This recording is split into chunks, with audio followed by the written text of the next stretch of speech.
안녕하세요 여러분, 노마드입니다. 자신의 아내를 보고 모자로 착각할 수 있을까요? 좀 황당한 질문이지만 올리버 섹스라고 하는 신경학자가 쓴 아내를 모자로 착각하는 남자, 이 책에 실제로 등장하는 내용입니다. 제목만 보면 무슨 엉뚱한 코미디 소설이 아닌가 생각될 수 있습니다만은 이 책은 신경생리학적 이상 증상을 다룬 책입니다.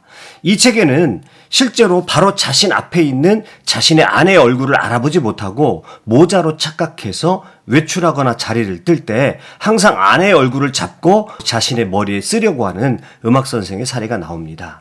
분명히 눈앞에 있는 사물을 보지 못하는 것은 아닙니다. 그런데 어떤 경우에는 그 사물들의 전체적인 모습을 조화롭게 그려내지 못하고 너무도 당연한 것들을 제대로 인지하지 못합니다. 뇌의 일부의 퇴행으로 말미암아서 시각에 장애가 생긴 것이죠. 그렇다면 무엇이 어떤 역할을 하는 부분이 장애가 생기면 이런 증상이 나타날까요?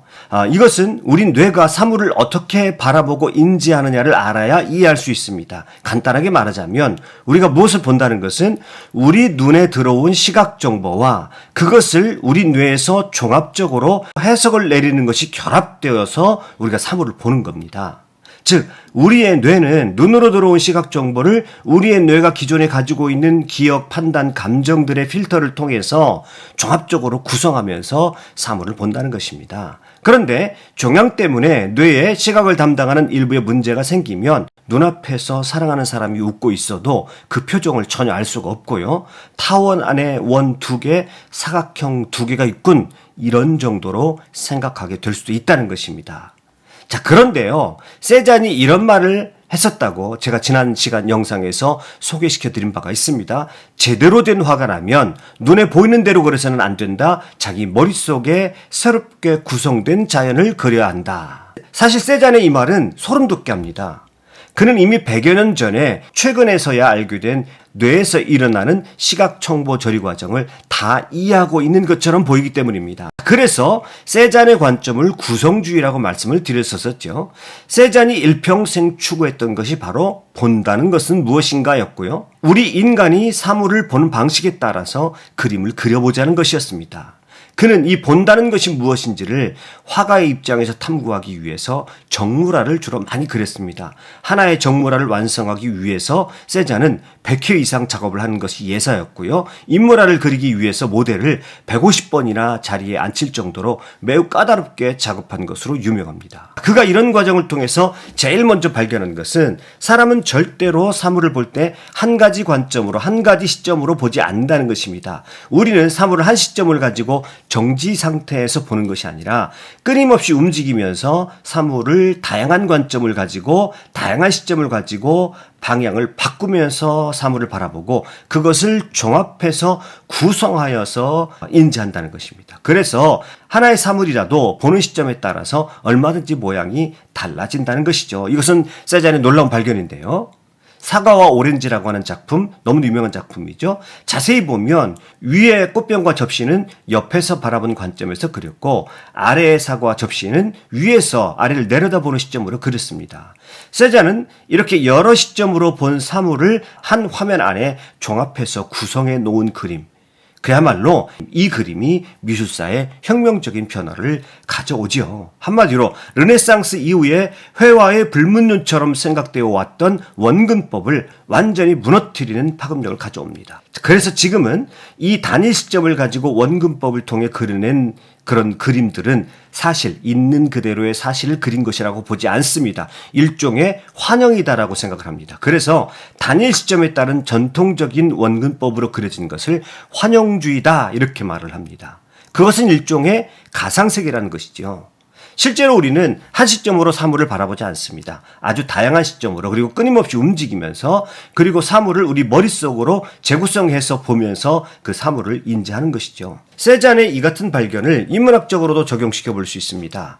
이것은 사실 우리의 생각의 방식과도 아주 유사한 특징을 가지고 있습니다. 실제로 어떤 사람이 원근법적인 단일 시점적인 사고를 가지고 있다고 한다면 한 가지 생각, 한 가지 관점만을 고집하는 사고방식인 것이죠. 우리는 그를 독재자이거나 고집불통이거나 도저히 다른 사람들의 생각을 전혀 이해하려고 하지 않는 독선적인 사람이라고 부를 것입니다. 살아가다 보면 우리는 끊임없이 시점이 바뀌는 것을 경험할 수 있습니다. 내가 틀릴 수도 있다는 것을 받아들여야 할 때가 있고요. 또 이제까지와는 전혀 다른 관점으로 유연하게 무엇인가를 바라볼 수 있어야 다른 사람들과 더불어서 세상을 합리적으로 살아갈 수 있는 것입니다. 이처럼 세잔은 원근법을 넘어서는 미술사적 발전 또는 전환을 가져왔지만 한편으로 우리의 생각의 속성, 우리의 생각이 어떤 과정을 통해서 성장하는지도 보여주기도 합니다.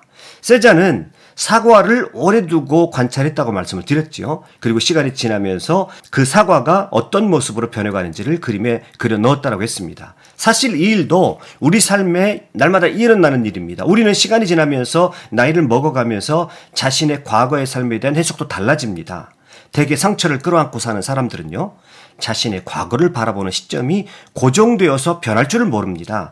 과거에 내가 받았던 그 상처, 거기에만 내 시야가 고정되어 있으니 고통에서 헤어나오지 못하는 것입니다. 그러나 자신의 과거를 자꾸 다른 관점으로 바라보려고 노력하는 사람은 설령 상처를 받은 것이 있어도 자꾸 자신의 삶을 재해석합니다. 아, 그때는 내가 그럴 수밖에 없었지만 이제 와서 생각하니 오히려 그때 그 어려움이 나를 이렇게 강하게 만들었구나. 아, 그때 내가 그 사람을 이해하지 못했었는데 그 사람이 나에게 상처를 주는 행동을 할 수밖에 없었던 것은 다 그에게는 그런 이유가 있었구나. 이렇게 끊임없이 자신의 삶을 재해석하는 사람은 한결 더 가벼운 마음으로 성숙한 인격으로 성장해 나갈 수 있는 것입니다. 그리고요, 나아가서 세잔은 사물을 바라볼 때 그 변하지 않는 본질을 파악하려고 노력했습니다. 그래서 그가 발견한 것은 사물들은 대개 그 기하학적 형태가 변하지 않는다는 것이죠. 원통, 원뿔, 사각형 등의 기본적인 도형의 형태로 사물들을 단순화시킬 수 있다는 것입니다. 이것도 세잔의 큰 발견인데요.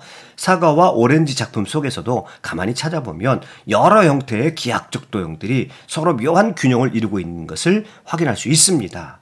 사실은 이게 인문학적 통찰과도 연관이 있는 것입니다. 인문학이라는 것은 지금 보이는 이 현상 뒤에 보이지 않는 원리들, 가치들, 또 보이지 않는 세계들을 보려고 노력하는 것이지요. 그래서 이 보이는 현상에 매달려 헤매는 삶을 사는 것이 아니라 본질을 꿰뚫어보고 원리를 붙잡으며 지혜로운 삶을 살아가는 그런 통찰을 얻으려고 하는 것이 바로 인문학적 시도이거든요.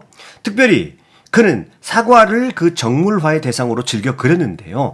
그가 사과를 대상으로 한 정물화를 많이 그린 것은 사과가 비교적 다른 과일에 비해서 오래 보존되고 또 시간이 지남에 따라서 변하는 모습도 오래도록 관찰할 수 있기 때문에 사물들의 본질을 드러내는 수단으로 아주 적합했기 때문입니다. 그는 나는 사과 한 알로 파리를 놀라게 하겠다 이렇게 공언한 것처럼 이 사과는 그의 작품 세계에 있어서 대단히 중요한 역할을 했습니다. 사실 세잔의 사과의 위대함은 그 색채에 있습니다. 세잔의 사과를 가만히 보면 입체감을 느낄 수 있는데요. 그런데 그런 입체감이 어디서 오느냐? 사과의 색깔에서 옵니다. 사실 세잔의 사과를 보면 군데군데 노란색과 파란색이 나타나는데요. 이것은 원래 사과의 색이 그런 것이 아닙니다. 사과의 색채를 다르게 표현함으로써 입체감을 표현하려는 것인데요. 빨간색은 앞으로 나와 보이고 파란색은 뒤로 물러나 보이고 노란색은 그 중간이라는 그 색채 이론을 표현한 것입니다. 사실 이건 정말 놀라운 세잔의 발견이라고 할 수 있습니다. 세잔은 색채만으로 사물의 본질, 형태, 음영, 입체감을 표현할 수 있다고 보았던 것입니다. 이게 세잔 사과의 위대함의 가장 핵심 중에 하나입니다. 색채에 대한 전혀 새로운 사용법, 색채를 사용해서 뚜렷한 경계선이 없이도 그 사물들과 다른 사물들과의 연관성, 그래서 그 사물의 본질을 드러낼 수 있다고 하는 것입니다. 세잔의 혁명입니다. 색채가 해방되었습니다. 색채에 대한 고정관념이 해체되면서 작가가 사물의 본질을 드러내기 위해서 색채를 본래 보이는 대로 색이 아니라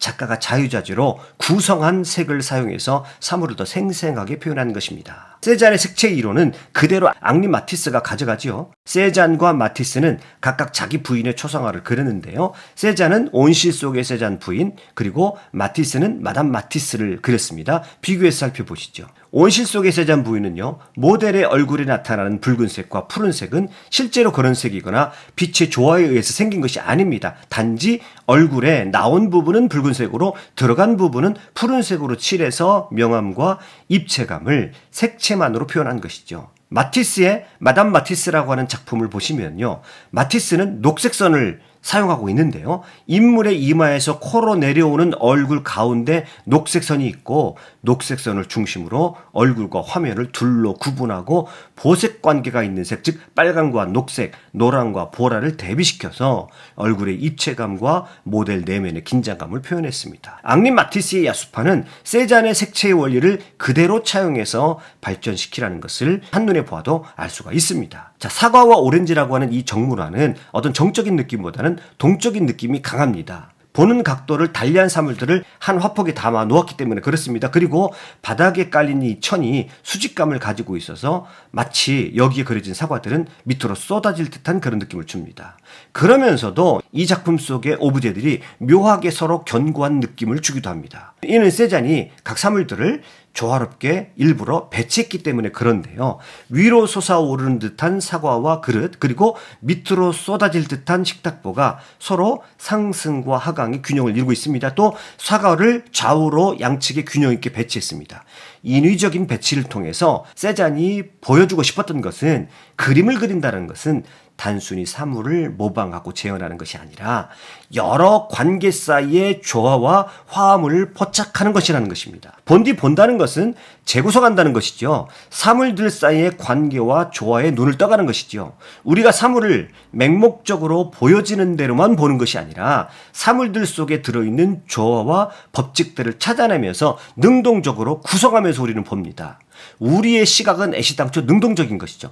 이렇게 인간은 외부 세계의 어떤 사물들을 끊임없이 다른 사물들과의 관계를 통해서 파악하기 때문에 거기서 때로 놀라운 발견들과 놀라운 창조를 이뤄낼 수 있는 것입니다. 세잔이 정화를 통해서 과일들과 접시 또 병들을 인위적으로 배치시키고 또 색을 사용해서 사물들이 서로 연결되고 영향을 주고받고 있다는 것을 표현하려 했던 것은 바로 그런 방식으로 인간은 세상을 본다라고 하는 것을 말하려고 했던 것입니다.